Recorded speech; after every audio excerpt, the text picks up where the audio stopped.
Hello guys, welcome back to day 4 of beginner to pro investor series में आप सभी का स्वागत है। तो आज हम जानेंगे कि स्टॉक प्राइस पे कौन से फैक्टर्स है जो कि अफेक्ट करते हैं जिससे कि स्टॉक का प्राइस है जो ऊपर या नीचे जाता है। तो इसके मेन बेसिकली तो दो पॉइंट्स होते हैं, इंटरनल फैक्टर और एक्सटर्नल फैक्टर। इन दोनों को हम डिटेल में जानेंगे। तो सबसे पहले हम इंटरनल फैक्टर के बारे में जानते हैं। तो सबसे पहला होता है कि कंपनी की फाइनेंशियल परफॉर्मेंस। तो वो कंपनी की फाइनेंशियल परफॉर्मेंस यानी कि वो कंपनी की हर साल ईयर ऑन ईयर सेल्स बढ़ रही है कि नहीं, उनके पास एसेट्स कितने हैं, उनके ऊपर लायबिलिटीज यानी कि कर्जा कितना है, या फिर उनकी रेवेन्यू कितना है, उनकी ग्रोथ कितनी है ईयर ऑन ईयर। तो इसके ऊपर कंपनी को जज करते हैं और इन्वेस्टर को ऐसी कंपनियां अच्छी लगती है जिनका फाइनेंशियली वो बहुत अच्छा कर रही हो, तो तभी वो उसमें इन्वेस्ट करते हैं। और सेकंड आता है मैनेजमेंट टीम, यानी कि वो कंपनी के जो टॉप मैनेजर्स वगैरह कौन है, उनको कितने साल का एक्सपीरियंस है, कि पास्ट में उन्होंने उनका रिकॉर्ड देखते हैं कि उन्होंने कोई सिर्फ फ्रॉड में तो नहीं थे या किसी के कंपनी का स्कैम तो नहीं किया हुआ है। तो उन्हें एक्सपीरियंस और कॉम्पिटेंट मैनेजर चाहिए होते हैं। तो ये भी एक बहुत अफेक्ट करता है स्टॉक प्राइस पे। आपको बता दूं, मैं सत्यम कंपनी का जो आईटी कंपनी 2009 में सबसे बड़ा, मतलब इसने रामलिंगा राजू जो इसने कंपनी के फ्रॉड किया था ऑडिट में, जो कि हर चीज़ के स्टॉक्स प्राइस बहुत बढ़ा दी थी और उसके नंबर जो मैनिपुलेट किए थे, जो कि सेल्स के, रेवेन्यू और उसके ग्रोथ, एसेट, वो सब वो खुद पर्सनल यूज के लिए वो पैसा यूज करता था। तो इसकी वजह से मैनेजमेंट भी देखना जरूरी होता है उस कंपनी का।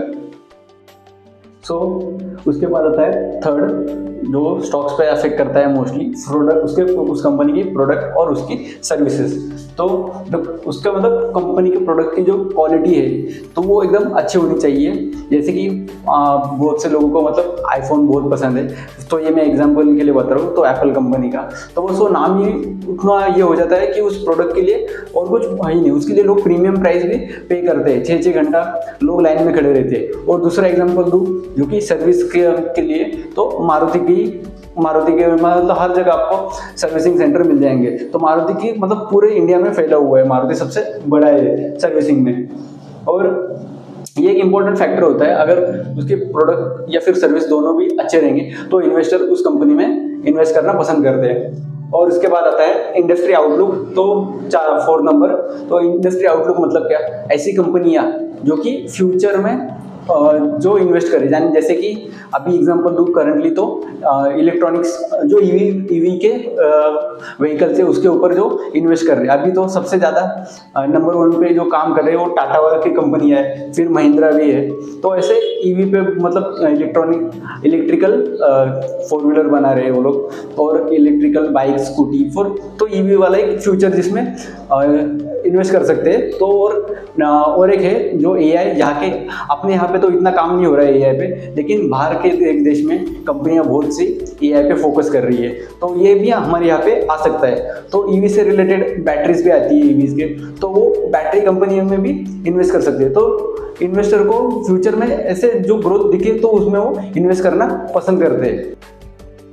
इंटरनल फैक्टर्स जो है वो कंपनी के हाथ में होते हैं, वो कंट्रोल कर सकते हैं। इन्वेस्टर क्या देखते हैं, इन्वेस्टर उस कंपनी की बैलेंस शीट देखते हैं, जो हर 3-3 महीने में वो लोग पब्लिश करते हैं। तो उससे पता चलता है कंपनी की कितनी ग्रोथ हो रही है, तो उस हिसाब से इन्वेस्टर वो पढ़ के उसमें इन्वेस्ट करने का या ना करने का फैसला लेते हैं। सेकंड जो होता है एक्सटर्नल फैक्टर, जो मतलब ये कंपनी के हाथ में नहीं होता, तो इसमें कोई कंपनी की कोई गलती नहीं होती, फिर भी स्टॉक प्राइस नीचे आ सकता है। तो वो कौन से फैक्टर थे, तो सबसे पहला है कि इकोनॉमिक ग्रोथ। अगर अपनी ओवरऑल कंपनी ग्रो नहीं कर रही होगी तो वो मार्केट में दिखेगा कि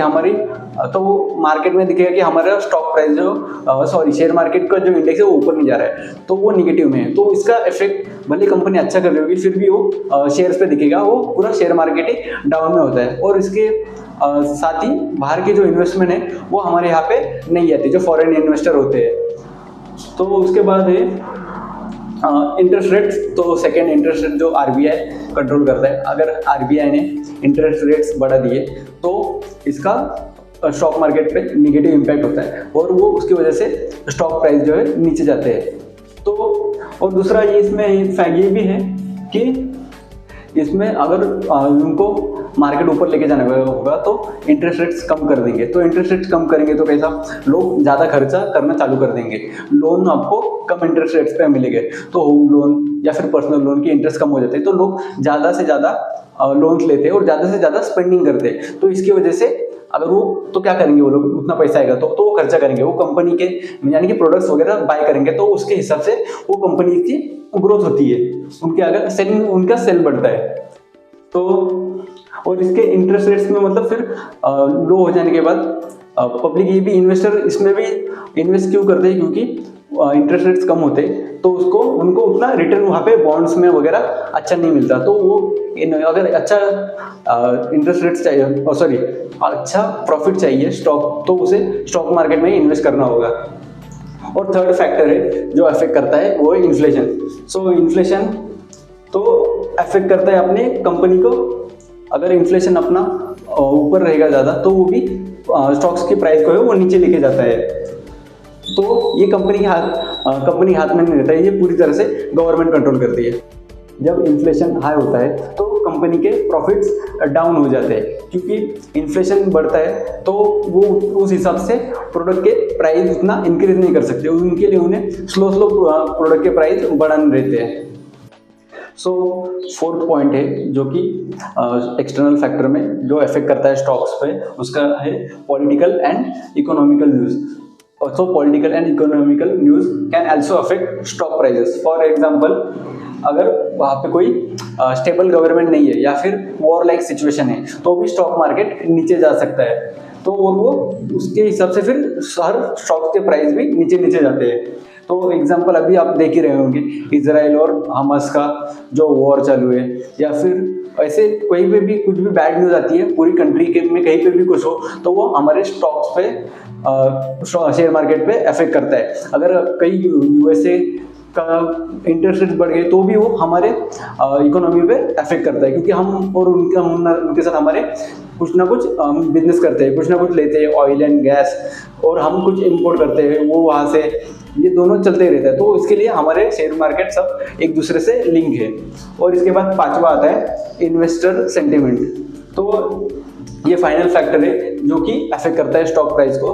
फॉर एग्जांपल अभी कुछ लोगों को मतलब लगता है कि किसी कंपनी में या किसी वो अगर कंपनी सेलेक्ट करेंगे कि इसमें बहुत ज़्यादा फ्यूचर में ग्रोथ है, वो उसे लेके ऑप्टिमिस्टिक है और उसके बारे में बहुत पॉजिटिव सोचते हैं, तो हर कोई उस स्टॉक्स को मतलब बाय करते जाता है, तो वो उसकी शेयर की जो प्राइस है वो ऊपर जाती रहती है। और इसके अपोजिट में ही अगर लोगों को लगता रहेगा कि कोई स्टॉक्स अच्छा नहीं है तो उसमें, या फिर पैनिक सेलिंग आ जाती है कभी कभी, तो उस स्टॉक्स का प्राइस नीचे जाता है। अभी जैसे कि एग्जांपल दूँ तो एक बैड न्यूज़ आई थी अडानी के बारे में, तो उसके बाद उसके स्टॉक्स प्राइस 50% से भी नीचे चले गए थे। वैसे जो पेटीएम का आईपीओ आया था तो वो भी चला नहीं। तो आईपीओ के बारे में मैं नेक्स्ट वीडियो में बताऊंगा कि आईपीओ क्या होता है और वो कंपनीज लिस्ट कैसे होते हैं। तो ये मेजरली 5 एक्सटर्नल फैक्टर है, और तो वैसे तो बहुत है, लेकिन मैंने जो मेन और इम्पोर्टेंट थे वो मैंने कवर किए हुए इस वीडियो में।